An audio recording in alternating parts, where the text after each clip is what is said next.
আজ বুধবার 15ই শ্রাবণ 2024 সালের 31শে জুলাই। মিথুন রাশি, মিথুন লগ্ন, জেমিনি সাইনের জাতক জাতিকাদের দিনটি কিন্তু এক প্রকার বেশ কাটতে চলেছে।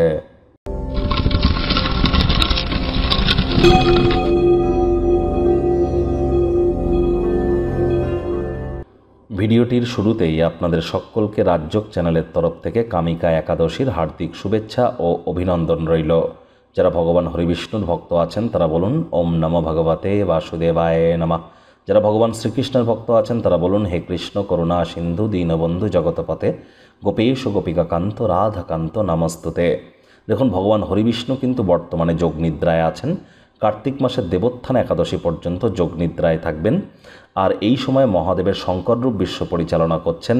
চলছে শ্রাবণ মাস। অবশ্যই মহাদেবের নাম জপ ধ্যান আরাধনা করাটাও কিন্তু এ সময় অত্যন্ত গুরুত্বপূর্ণ। কোনো কিছু না পারলে ওম নমঃ শিবায় এটিই জপ করুন না, দেখবেন ধীরে ধীরে আপনাদের ভাগ্যের দরজাও কিন্তু খুলতে শুরু করবে।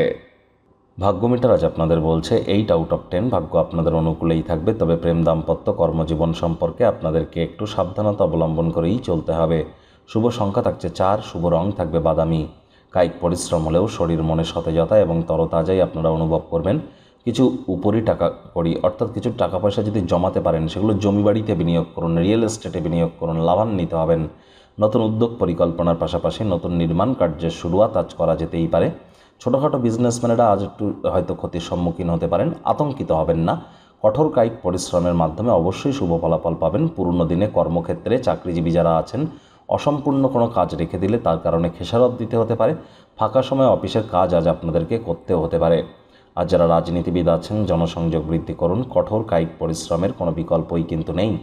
শিক্ষার্থী বিদ্যার্থীদের পড়াশোনায় মনোযোগ আরও বৃদ্ধি করতে হবে। উচ্চশিক্ষার জন্য যারা বিদেশ যাত্রার কথা ভাবছিলেন, ভাগ্যদেবী কিন্তু আজ আপনাদের পক্ষে নেই। সন্তান সন্ততি থেকে থাকলে তাদের এদিকে কঠোর সজাগ দৃষ্টি বজায় রাখুন। হাউসওয়াইফ যারা আছেন দিনের শুরুটা যতটা তাড়াতাড়ি করবেন সেটিই আপনাদের ক্ষেত্রে বেটার। প্রেমিক প্রেমিকা, স্বামী স্ত্রী, ভালোবাসার মানুষের চরিত্র নিয়ে সন্দেহবাতিক যেন হবেন না। আজ হয়তো কোথাও কোনো স্থানে ভ্রমণ বা সাক্ষাতের পরিকল্পনা আপনাদের থাকতেও পারে। তবে স্বামী স্ত্রী একে অপরের স্বাস্থ্যের কারণে সেই পরিকল্পনা ভেস্তে যেতে পারে। মেজাজ হারাবেন যেন না। পরিবার পরিজন, নিকটে স্থানীয় ব্যক্তিবর্গদের সাথে ভাব ভালোবাসা বাড়বে। পরিবারের প্রতি সকল প্রকার দায়িত্ব সঠিক সময়ের মধ্যে সুনিপুণভাবে পালন করতে চলেছেন। গার্হস্থ্য উত্তেজনা প্রশমিত হবে। গৃহের পরিবেশ শান্তিপূর্ণ নির্ঝঞ্ঝাট পরিগণিত হতে চলেছে। আজ আপনাদের শত্রুপক্ষ বিরোধী পক্ষ খুব একটি শক্তিশালী থাকছে না। সুতরাং এ বিষয়ে অতিরিক্ত টেনশন নেওয়ার কোনো প্রয়োজনই কিন্তু নেই।